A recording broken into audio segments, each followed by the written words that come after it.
اعوذ باللہ من الشیطان الرجیم بسم اللہ الرحمن الرحیم رب اشرح لی صدری ویسر لی امری واحلل عقدۃ من لسانی یفقہوا قولی۔ ہم سورہ اعراف کی آیات کے ذریعے سے انبیاء کا وہ پیغام جو اپنی قوموں کو دیا اور وہ وجوہات جن کی بنیاد پر ان کے زمانے کے قوموں نے اپنے انبیاء کو جھٹلا دیا، اس موضوع کو ہم لے کے آگے بڑھ رہے ہیں۔ اور اب ہم پہنچے ہیں انبیاء کے اعتبار سے حضرت صالح علیہ السلام۔ ہم نے کہا کہ ہم ان انبیاء کا بڑا ہی مختصر صرف وہ ایک پہلو کے جو ہمارے موضوع سے متعلقہ ہے اسی کو آپ کے سامنے بیان کر رہے ہیں۔ سورہ اعراف کی آیت نمبر 73، بسم اللہ الرحمن الرحیم وَإِلَى ثَمُودَ أَخَاهُمْ صَالِحٌ، بات جو حضرت صالح تک پہنچ گئی ہے۔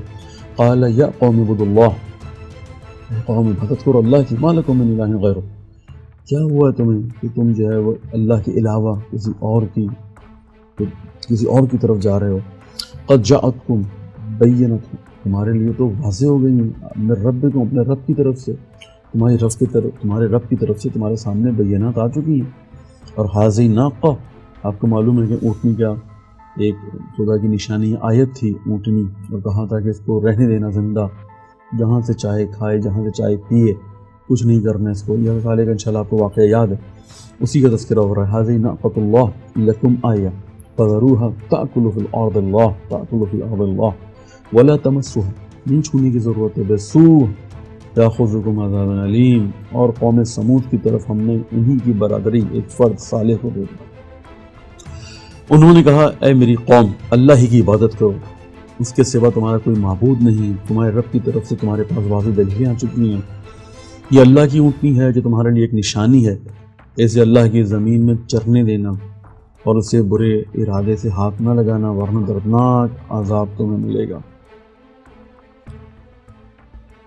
آیا اس قوم نے چھوڑا؟ اس قوم نے نہیں چھوڑا، ان کی سمجھ میں نہیں آئی، ان کی یہ بات سمجھ میں نہیں آئی کہ یہ اللہ کی نشانی کیسے ہو گئی، اللہ کی نشانیاں ہو گئی ایک اونٹنی۔ اب دیکھیں یہ ایک بڑا مسئلہ ہے، یعنی یہاں سے جو ہم بڑا مسئلہ کرنا چاہ رہے ہیں کہ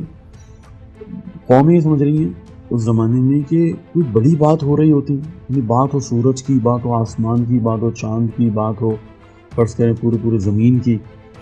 تب تو یہ کوئی بڑی بات ہوتی ہے۔ لیکن بات ہو جائے اونٹنی کی، بات ہو جائے مچھر کی، بات ہو جائے فلاں کی، تو یہ کس طرح کی باتیں کرتے ہیں انبیاء؟ یعنی ہم اصل مسئلہ یہ ہے کہ ابھی تک گمراہ ہوئے ہیں ذہنی اعتبار سے، ان دلائل کو ماننے کے لیے تیار ہیں کہ جنہیں ہم یہ سمجھ رہے ہوتے ہیں کہ ہماری سمجھ میں نہیں آ رہی، یعنی ہماری عقل میں نہیں آ رہی ہے۔ ہم ماوراء چیزوں کی ہے نا وہ دلائل کو سمجھ لیتے ہیں، یعنی دوسرے لفظوں میں اس کو ایک محکم یا مضبوط بات سمجھ رہے ہوتے ہیں، لیکن جب کوئی چھوٹی دلیل دی جا رہی ہوتی ہے اور چھوٹی بات کے لیے حفاظت کہا جا رہا ہوتا ہے تو ہم یہ سمجھتے ہیں کہ یعنی یہ تو عجیب سا ہی ہے کہ یعنی یہ کون سا وسیلہ ہے کہ جس ذریعے سے نبی جو اپنی حقانیت کو ثابت کر رہا ہے کہ بھائی اونٹنی جو ہے نا وہ ایک دلیل ہے تم لوگوں کے اوپر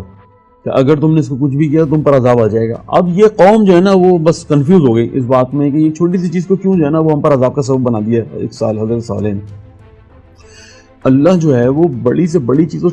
چھوٹی چیز اگر وہ چاہے گا کسی بھی چیز کو وسیلہ بنا سکتا ہے۔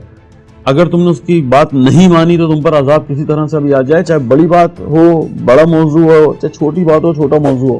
عذاب آ گیا۔ ہماری سمجھ میں اونٹنی نہیں آئی، صالح کی باتیں سمجھ میں نہیں آئی، کہا کہ اللہ کی عبادت کرو، نشانی مانگ لی، نشانی آ گئی تم پر، کہا کہ بھائی اس کو اب یہ آیت ہے اللہ کی حفاظت کرنا، نہیں کی، اور اپنے ہاتھ سے ہی۔ اور یاد کرو جب اللہ نے قوم عاد کے بعد تمہیں جانشین بنایا اور تمہیں زمین پر آباد کیا، تم میدانوں میں محلات تعمیر کرتے اور پہاڑوں کو تراش کر مکانات بناتے، پس اللہ کی نعمتوں کو یاد کرو، زمین میں فساد کرتے نہ پھرو۔ پھر وہی ملا یہاں تک اصل میں آنا تھا، آپ کو لے کر آنا تھا، پھر وہی ملا آ گیا جو کہ استکبار کرتے تھے اس قوم کے اندر، یعنی مراد یہ کہ اپنے آپ کو شو کرتے تھے، تکبر تھا کہ ہم سے بڑا کون ہو سکتا ہے۔ ان کی قوم کے متکبر، یہ 75 وہی آیا سورہ اعراف کی 75ویں آیت۔ قال الملا، ان کی قوم کے متکبر سرداروں نے کمزور طبقہ اہل ایمان سے کہا، من قومہ للذین استضعفوا لمن آمن منہم تعلمون ان صالحا مرسل من ربہ، شک میں ڈال رہے ہیں بیچارے کمزور طبقے نے، کیونکہ ایمان قبول کیا ہوا ہے نا، ان کی قوم کے متکبر سرداروں نے کمزور طبقہ اہل ایمان سے کہا کیا تمہیں اس بات کا علم ہے کہ صالح اپنی رب کی طرف سے بھیجے گئے رسول ہیں؟ شک میں ڈال دیا۔ ہم نے آپ کو کہا کہ یہ بھی ایک طریقہ کار ہے، جیسے پہلے کہا ہم نے کہ یہ رسک عنوان سے ورلڈ بینک یا دوسرا ہم نے کہا کہ آپ پروٹوکول کے بغیر آ گئے، اس طرح سے عام لوگ اتنا گھومتے پھر رہے ہیں۔ اسی طرح سے ایک موضوع یہ بھی ہے، ایک پروپیگنڈا ہم نے کہا اور ایک یہ شکوں میں مبتلا کر دینا ان لوگوں بیچاروں کو جو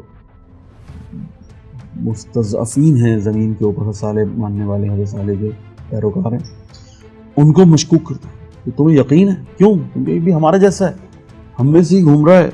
ہمارے درمیان رہتا ہے، ہمارے جیسا ہی کھاتا ہے، تمہیں یقین ہے کہ یہ اللہ کی طرف سے آیا ہے؟ متکبرین نے کہا، اگلی آیت 76، جس پر تمہارا ایمان ہے ہم تو اس کے منکر ہیں، ہم نہیں مانتے۔ اور وہی ہوا جس کا شک یعنی جس کا ڈر تھا، فَعَقَرُوا النَّاقَةَ وَعَتَوْا عَنْ أَمْرِ رَبِّهِمْ، انہوں نے بہرحال آخر انہوں نے اونٹنی کے پاؤں کاٹ دیے اور اپنے رب کے حکم سے سرکشی کی اور کہنے لگے اے صالح اگر تم واقعی پیغمبر ہو تو ہمارے لیے وہ عذاب لے آؤ اس کی تم ہمیں دھمکی دیتے ہو۔ چنانچہ انہیں زلزلے کی گرفت میں لے لیا گیا اور وہ اپنے گھروں میں اوندھے پڑے رہ گئے۔ بس صالح اس بستی سے نکل پڑے اور کہا اے میری قوم، میں نے تو اپنے رب کا پیغام تمہیں پہنچا دیا اور تمہاری خیر خواہی کی، لیکن تم خیر خواہوں کو پسند نہیں کرتے۔ اگلے نبی کی بات شروع ہو رہی ہے، وہی سورہ اعراف ہے، آیت نمبر 80۔ اور لوط کا ذکر کرو جب انہوں نے اپنی قوم سے کہا وَلُوطًا إِذْ قَالَ لِقَوْمِهِ أَتَأْتُونَ الْفَاحِشَةَ مَا سَبَقَكُم بِهَا مِنْ أَحَدٍ مِنَ الْعَالَمِينَ، مرتکب ہوتے ہو لوط،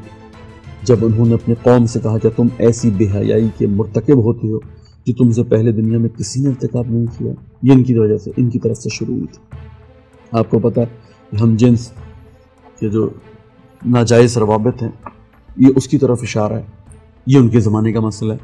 آپ سمجھ رہے ہوں گے میں ایک ایک کر کے انشاءاللہ تمام انبیاء کے زمانے کی اس مشکل کو کہ جو وجہ بنتی تھی کہ اپنے نبیوں کا انکار کریں اور یا اللہ کی عبادت اور اللہ کو اپنا عبد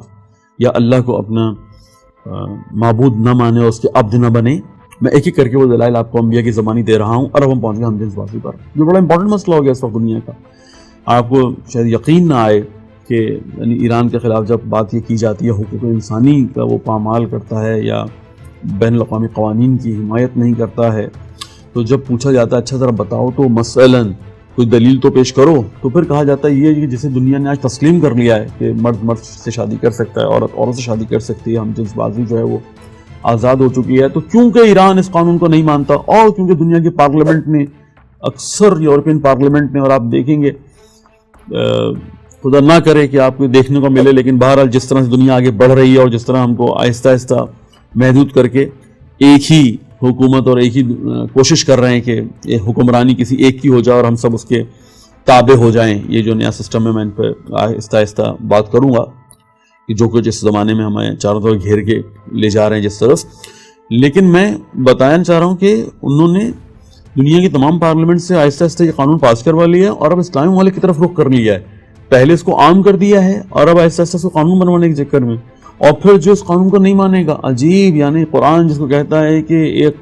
نبی کی بات نہ ماننے کی وجہ سے جس قوم کے اوپر عذاب کی بڑی وجہ یہی فاحشہ بنی ہے، اسی طرح کا ایک عمل بنا ہے، یہ قانونی حیثیت اختیار کر جائے گا، دنیا سے قانونی حیثیت دے دے گی، اور پھر نہ ماننے والا بیکورڈ ہے، نہ ماننے والا دنیا کے ساتھ نہیں چلتا، نہ ماننے والا دنیا کے قانون کو نہیں مانتا، نہ ماننے والا ٹیررسٹ ہے، نہ ماننے والا دہشت گرد ہے، نہ ماننے والا جو ہے وہ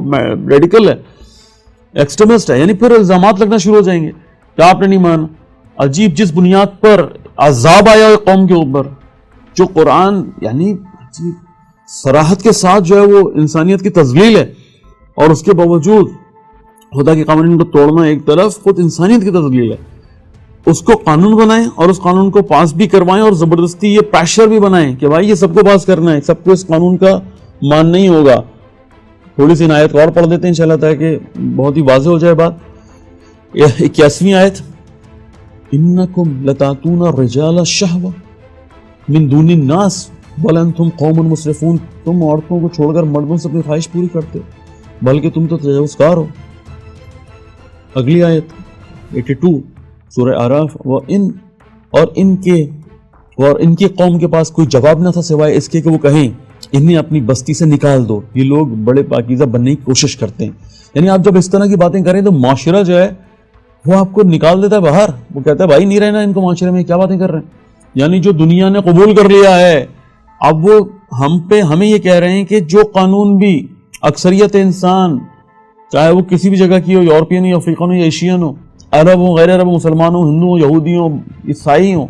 جب ہر چیز قبول کرتے چلے جا رہے ہیں، یعنی چاہے وہ صراحت کے ساتھ قرآن کی مخالفت میں کیوں نہ ہو، لیکن وہ قانون بنتا چلا جا رہا ہے، بس اب آپ کو قبول کرنا چاہیے. بس آپ اس کو جو ہے نا وہ تسلیم کریں